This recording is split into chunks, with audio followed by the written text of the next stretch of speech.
ఏపీలో American sharp shooters దిగారు. 200 మంది దాకా దిగారు. వాళ్ళందరూ అమెరికాలో ట్రైనింగ్ అయిన వాళ్ళు షార్ప్ షూటింగ్లో.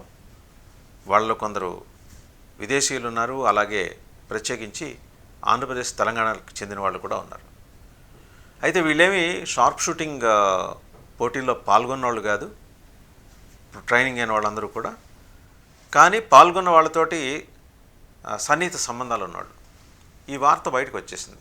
ఫిజికల్ ఎలిమినేషన్, జగన్మోహన్ రెడ్డి గారిని ఫిజికల్గా ఎలిమినేట్ చేయడం కోసం అని చెప్పేసి ఒక మిషన్ నడుస్తుంది. దాని కర్త కర్మ క్రియ ఎవరనే దానికి సంబంధించిన నిర్దిష్టమైన సమాచారం లేదు. కానీ బట్ కొత్త వ్యక్తులు అయితే ఏపీలో దిగారు. ప్రత్యేకించి బెంగళూరు. ఇంతకుముందే మనకు ఆల్రెడీ 2 ముఠాలు వచ్చున్నాయి. ఒకటి కర్ణాటక నుంచి, ఒకటి హర్యానా నుంచి. వీళ్ళని ఎంగేజ్ చేసిన వాళ్ళే ఈ షార్ప్ షూటర్స్ని కూడా ఎంగేజ్ చేశారు. ఎందుకంటే ఆయన టూర్స్ కనుక మనం చూస్తే చాలా స్పెసిఫిక్గా మోర్ వల్నరబుల్. ఎందుకంటే జనానికి చాలా యాక్సెసిబిలిటీలో ఉంటున్నాడు. ఎలాగూ సెక్యూరిటీ కూడా లేదు ఆయనకి, Z+ లేదు. ఉన్న ఏదో ప్రైవేట్ సెక్యూరిటీ వాళ్ళు మాత్రమే చూసుకోవాలి. ప్రొఫెషనల్గా ఉండే ఇప్పుడు Z+ కేటగిరీ అంటే ప్రొఫెషనల్ సెక్యూరిటీ పీపుల్ ఉంటారు, వాళ్ళు లేరు. ఆయనకి ఏదో పరిమితంగా ఒక 10 మందో 12 మందో, మహా అయితే 16 మందో ఉన్నారు. 54 మంది ఉండాలి, లేరు. ఈ ప్రొఫెషనల్ షూటర్స్ ఏంటంటే ఆయన ఇప్పుడు చేసిన ఈ రీసెంట్ పర్యటనలు అయితే వాళ్ళు ఫాలో అయ్యారు. ప్రకాశం జిల్లా పొదిలి తర్వాత మనకు చూస్తే పల్నాడు జిల్లా రెంటపాళ్ళ, తర్వాత చిత్తూరు జిల్లా బంగారుపాళ్యం. ఈ 3 చోట్లకైతే వాళ్ళు వచ్చారు. ఇప్పుడు అసాంఘిక శక్తుల ఎంట్రీ గురించి ప్రభుత్వం ఎంతో అప్రమత్తంగా ఉంది. మరి ప్రభుత్వం నోటీసులో ఈ షార్ప్ షూటర్స్ ఎంట్రీ గురించిన సమాచారం ఉందో లేదో తెలియదు. ఆయన ఆఫ్టర్ ఆల్ పులివెందుల ఎమ్మెల్యే అయితే అయ్యుండొచ్చు కాక ప్రభుత్వం దృష్టిలో, కానీ ఒక మాజీ ముఖ్యమంత్రి విషయంలో ఎలాంటి కట్టుబాట్లు ప్రోటోకాల్స్ పాటించాలంటే మన పొరుగు రాష్ట్రాల్లో వెళ్ళి తెలుసుకోవాలి. కర్ణాటక కానీ తమిళనాడు కానీ ద రెస్పెక్ట్ ప్రోటోకాల్. వాళ్ళకి ఇవ్వాల్సిన రాజకీయంగా వైరుధ్యాలు ఉంటాయి. మనం కరుణానిధి గురించి మాట్లాడితే కరుణానిధికి జయలలితకి పచ్చగడ్డ ఏకమైన భగ్గుమ అనేది. అయినా సరే మాజీ ముఖ్యమంత్రికి వాళ్ళు మాజీలు అయిన తర్వాత వాళ్ళకి ఇవ్వాల్సిన ప్రోటోకాల్స్ విషయంలో even for that matter Stalin గారు కూడా ఎక్కడా కాంప్రమైజ్ కారు. ఇవ్వాల్సిన ప్రోటోకాల్స్ అన్నీ పర్ఫెక్ట్గా ఫాలో అవుతారు. వాళ్ళ విభేదాలన్నీ రాజకీయపరంగా ఉంటాయి, వ్యక్తిగత స్థాయిలో అయితే లేవు. 1-2 సందర్భాల్లో సభలో అవమానించుకోవటం ఉంది, కానీ సభ బయట వెళ్ళి ఇలా ఫిజికల్ ఎలిమినేషన్ అనే కార్యక్రమాలు అయితే ఎక్కడ లేవు. ఇప్పుడు ఈయన కోసం నియమితులైన ఈ 200 మంది షార్ప్ షూటర్స్ని ఎవరు పంపించారు? ఎందుకంటే మొత్తం 4 థ్రెట్ ఉంది దేశం మొత్తం మీద. 1 మాజీ ముఖ్యమంత్రి జగన్మోహన్ రెడ్డి గారికి, 2 తమిళనాడు ముఖ్యమంత్రి స్టాలిన్ గారికి, తర్వాత సురేష్ గోపి గారు కేంద్ర మంత్రి, అండ్ కోయంబత్తూరు చెందిన కాంగ్రెస్ లీడర్. ఈ థ్రెట్ ఏ కాంటెక్స్లో వచ్చింది అనేది అంటే చూస్తే ఆపరేషన్ సింధూర్ తర్వాత పాకిస్తాన్ కొంతమందిని ఐడెంటిఫై చేసింది, ISI కొంతమందిని ఐడెంటిఫై చేసింది. ఆ వ్యవహారంతో సంబంధం లేకపోయినా వీళ్ళని కనుక టార్గెట్ చేస్తే, మోస్ట్ పాపులర్ లీడర్స్ని టార్గెట్ చేస్తే అల్లకల్లోను సృష్టించవచ్చు అనేది వాళ్ళ ఆలోచన. అందులో భాగంగా వాళ్ళు దే హ్యావ్ ఐడెంటిఫైడ్. అది కూడా సౌత్ నుంచి తీసుకున్నారు. ఇప్పుడు చెప్పిన 4 సౌత్ వాళ్ళే. జగన్మోహన్ రెడ్డి గారు కావచ్చు, లేకపోతే స్టాలిన్ గారు కావచ్చు, సురేష్ గోపి గారు, అండ్ కోయంబత్తూరుకు చెందిన ఒక ప్రముఖ కాంగ్రెస్ నాయకుడు. ఎందుకు వీళ్ళని ఐడెంటిఫై చేసి తీసుకున్నారు? నిజంగా అది టెర్రరిస్ట్ గ్రూపుల పనైనా, వేరే వాళ్ళు ఎవరైనా ఎంగేజ్ చేశారా? ఈ అనుమానాలు వస్తున్నాయి. అండ్ ఇంకోటి, జగన్మోహన్ రెడ్డి గారు కూడా మరి ఆయనకున్న సమాచారం ఏంటో తెలియదు, కానీ ఎంత జాగ్రత్తగా ఉంటున్నారనే దాని మీద వైఎస్ఆర్సీపీ క్యాడర్స్ లీడర్స్ విషయంలో కొన్ని సందేహాలు ఉన్నాయి. మొన్న బంగారుపాళ్యమే చూసుకుంటే ఆయన జనం మధ్య నలిగిపోతూ ఉంటే అతి బలవంతంగా ఆయన ప్రైవేట్ సెక్యూరిటీ ఆయన పక్కనకి తీసుకురావాల్సి వచ్చింది. రాజకీయం వేరు, వ్యక్తిగత భద్రత వేరు, సెక్యూరిటీ Z+ కేటగిరీ అంశాలు వేరు. అఫ్కోర్స్ ఆయన ఆఫ్టర్ ఆల్ పులివెందుల ఎమ్మెల్యే కాబట్టి తెలుగుదేశం పార్టీ దృష్టిలోను, ప్రభుత్వం దృష్టిలోను, ప్రభుత్వంలో ఉన్న 3 పార్టీల దృష్టిలోను ఆయనకి అంతగా ఇవ్వాల్సిన అవసరం లేదనే అభిప్రాయాన్ని హోంమంత్రి కూడా ఇంతకుముందు మాట్లాడారు. ఇంకొక 2-3 కూడా మాట్లాడారు. 2 మంత్రులు మాట్లాడారు, చాలామంది ఎమ్మెల్యేలు మాట్లాడుతున్నారు. సరే, అది రాజకీయంగా వాళ్ళకి వీళ్ళకు ఉండే వైరుధ్యాల విషయంలో అదాట్ని వచ్చే మాటలుగా, కానీ దాన్ని పెద్ద సీరియస్గా పరిగణించాల్సిన అవసరం లేదు. But when it comes to the matter of security of former chief minister, ఈ షార్ప్ షూటర్స్ ఎక్కడి నుంచి దిగారు? వీళ్ళకిను ఈ రైఫిల్ అసోసియేషన్స్, 2 తెలుగు రాష్ట్రాల్లో రైఫిల్ అసోసియేషన్స్, అలాగే షార్ప్ షూటింగ్ అకాడమీలు ఉంటాయి.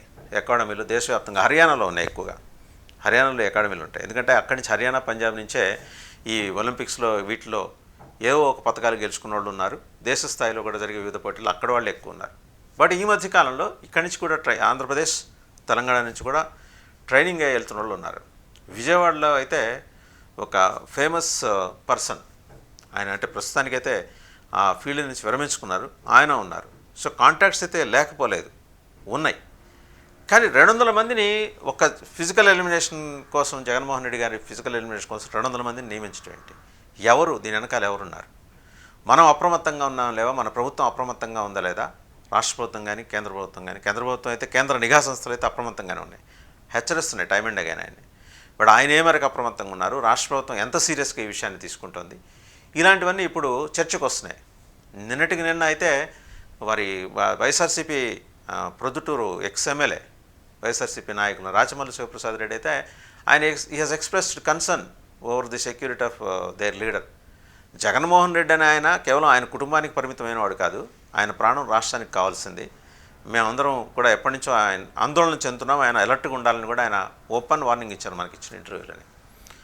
ఈ కాంటెక్స్ట్ తర్వాత లేటెస్ట్ అప్డేట్ ఏంటంటే, రాత్రి తెలిసిన విషయం, ఢిల్లీ స్థాయిలో ఉన్న డిఫరెంట్ డిసిప్లిన్స్కి చెందిన ప్రముఖులు వాళ్ళు చర్చించుకుంటున్న విషయం బయటకు వచ్చింది. ఇలా షార్ప్ షూటర్స్ దిగారు. ఒకసారి దాన్ని బేరీజ్ వేసుకుంటుంటే వెళ్తే కనుక, మనం సీసీటీవీ ఫుటేజ్ కనుక వెతుక్కోగలిగితే, ఎందుకంటే మనం ఎక్కడి నుంచి చూడాలి అంటే అనంతపురం జిల్లా రాప్తాడు తర్వాత ప్రకాశం జిల్లా పొదిలి నుంచి చూడాలి. ప్రకాశం జిల్లా పొదిలి తర్వాత పల్నాడు జిల్లా రెంటపాళ్ళ, చిత్తూరు జిల్లా బంగారపాళ్యం, ఈ 3 చోట్ల సీసీటీవీ ఫుటేజ్ కనుక మనం వెతుక్కుంటే న్యూ ఫేసెస్ ఏమన్నా ఐడెంటిఫై ఉంటే, ఎందుకంటే మిద్దలు ఉంటాయి పక్కన, ఆయన వెళ్ళేప్పుడు మిద్దలు, చిన్న చిన్న మిద్దలు ఉన్నాయి, ఆ ఏరియాస్ వాటికి సంబంధించిన సీసీటీవీ ఫుటేజ్ అవైలబిలిటీ ఉందా లేదా, ఇవన్నీ కూడా ఒకసారి ఎగ్జామిన్ చేసుకోవాలి. పోలీసు కూడా నెత్తినోరు కొట్టుకొని చెప్పేది ఏంటంటే, ఆయనకి ఎక్కువ మందిని ఎంటర్టైన్ చేయమాకండి, మీకు 3 కార్లు 100 మంది, లేకపోతే 2-3 స్కీమ్స్ ఇచ్చారు పోలీసులు ఆయనకి, 3 కార్లు 100 మంది, 5 కార్లు 500 మంది స్కీమ్స్ ఉన్నాయి, దాని ప్రకారం పోండి అని. దాని ప్రకారం ఆయన పోతాడు. మధ్యలో వచ్చి జాయిన్ అయ్యే వాళ్ళతోటి ఆయన్ని ఎలా నిరోధించగలడు?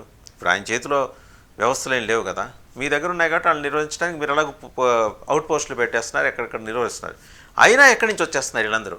ఏ సేలగట్లంబడి నుంచి వస్తున్నారు, ఏ బైకుల మీద వస్తున్నారు, నడుచుకుంటూ వస్తున్నారా, పరిగెత్తుకుంటూ వస్తున్నారా, పాక్కుంటూ వస్తున్నారు, ఎలా వస్తున్నారు, ఎందుకు అంత వేలం వెరిగా వస్తున్నారు?